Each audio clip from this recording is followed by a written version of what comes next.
की current market के हवाले से बात करने के लिए मेरे साथ मौजूद हैं शकील खान। अस्सलाम वालेकुम। वालेकुम अस्सलाम। जी सर, काफ़ी क्लाइंट्स के ऐसे सवालात हैं कि जैसे मार्केट 2020 और 21 में थी, तो क्या अब ऐसे रहेगी और अगर रहेगी तो कब? अच्छा, फर्स्ट ऑफ ऑल तो मैं ये क्लियर कर दूँ कि मार्केट 2021 के मिड से इसने टेक ऑफ करना शुरू किया जी। और उसका बड़ा वैलिड रीज़न था। उसके दो रीज़न थे। एक तो गवर्नमेंट ने कंस्ट्रक्शन पैकेज दिया। कंस्ट्रक्शन पैकेज में ये था कि जिसके पास सरमाया पड़ा हुआ है वो अगर कंस्ट्रक्शन में उसको यूज़ करेगा तो उससे क्वेश्चनिंग नहीं होगी, उससे ये नहीं पूछा जाएगा कि आप ये पैसा कहाँ से लाए हो। तो एक वो फैक्टर था और दूसरा फैक्टर था कि गवर्नमेंट ने शरह सूद को कम कर दिया। तो ये दोनों चीज़ें जब मिली तो जिन लोगों ने बैंक में पैसे रखे हुए थे और उससे उनको मार्कअप मिल रहा था, उन्होंने इन पैसे निकाले और उन्होंने रियल इस्टेट में इन्वेस्ट करना शुरू किए। तो जो सरमाया आइडल पड़ा हुआ था, यूज़ नहीं हो रहा था, वो सारा रियल इस्टेट की तरफ आना शुरू हुआ। तो जो प्लॉट 25 से 30 लाख का था वो चला गया तकरीबन 50 से 55 लाख का हो गया और बहुत थोड़े अरसे में प्राइसेस बहुत तेज़ी से ऊपर चली गई। तो एक दो फैक्टर थे, इन दोनों फैक्टर्स ने मार्केट को अप किया। और इसके अलावा जो छोटे छोटे फैक्टर्स थे वो ये थे कि एक तो गवर्नमेंट की जो पॉलिसीज़ थी उससे आपकी एक्सपोर्ट बढ़ रही थी। तो जब आपकी एक्सपोर्ट बढ़ रही होती है तो आपके मुल्क में पैसा ज़्यादा आ रहा होता है, तो मुल्क खुशहाल था। ये एक छोटा फैक्टर।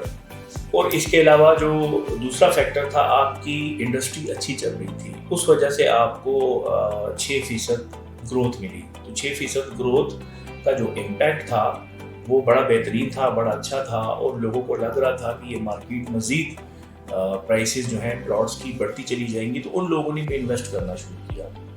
उसके बाद गवर्नमेंट चेंज हुई, पॉलिसीज़ चेंज हुई और जो शरह सूद था वो आपका बढ़ना शुरू हुआ 7% से बढ़ते बढ़ते बढ़ते अभी है 20%। और अब सुनने में आया है कि IMF कह रहा है कि इसको आप कर ले जाएं 22% पे। तो इससे ये हुआ कि जिन लोगों को यहाँ से इसकी एक बड़ी सिंपल सी मिसाल मैं दूंगा। अगर आप 1 करोड़ का अपार्टमेंट लेते हो तो उस पर आपको रेंट मिलता है अराउंड 30 से 35,000 मैक्सिमम और 30,000 नॉर्मल। अगर आप यही पैसा रख लें बैंक में तो आपको जो इस पे रिटर्न मिलता है एक normal profit and loss sharing account पे विद होल्डिंग टैक्स कटने के बाद, तो वो है 1.5 लाख। तो लोगों ने पैसा निकाल के वापस बैंक में जमा करा दिया। और दूसरी चीज़ ये कि कंस्ट्रक्शन पैकेज भी ख़त्म हो गया।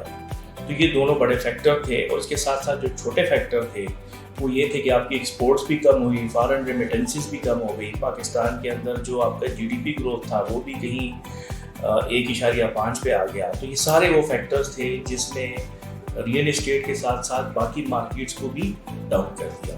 तो ये इसका एक मेन रीज़न था। जी, तो सर क्या अभी इन्वेस्टमेंट का टाइम है और अगर है तो हमें यहाँ पे सेलिंग करनी चाहिए या बाइंग करनी चाहिए? अभी इन्वेस्टमेंट का बेहतरीन टाइम है क्योंकि जो जिन लोगों ने यहाँ से पैसा निकाला हुआ है तो उन्होंने या तो डॉलर्स परचेज किए हैं या उन्होंने गोल्ड की बाइंग की है और या उन्होंने बैंक्स पे पैसा रख दिया और उनकी नज़र रियल इस्टेट पे है। वो इस टाइम में सेलेक्टिव बाइंग कर रहे हैं।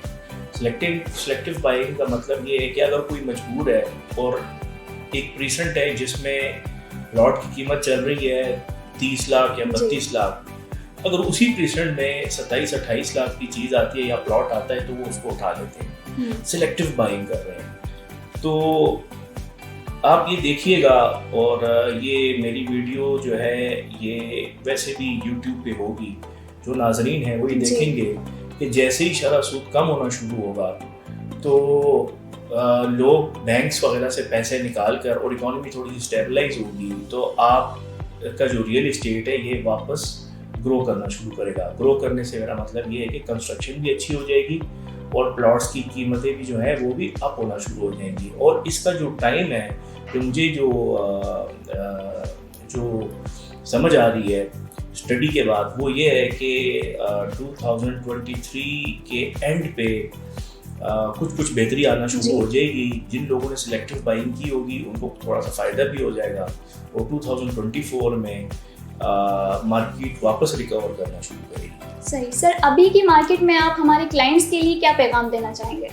अभी की मार्केट में ये है कि जितना मुश्किल वक्त था वो काफ़ी हद तक मैं तो कहता हूँ कि हम मिड को क्रॉस कर चुके हैं।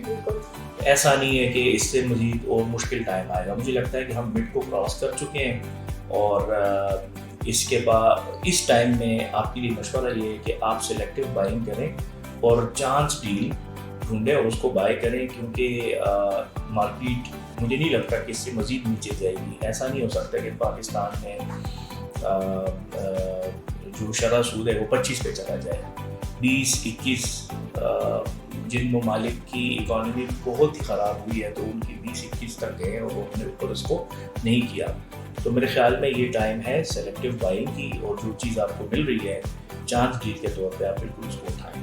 Thank you so much sir, आपसे इन्फॉर्मेशन लेकर बहुत अच्छा लगा। मज़ीद मालूमात के लिए स्क्रीन पर दिए हुए नंबर पर रब्ता करें। मैं Hafsa Wahid, Sahib real estate and builder, Bahria town, Karachi.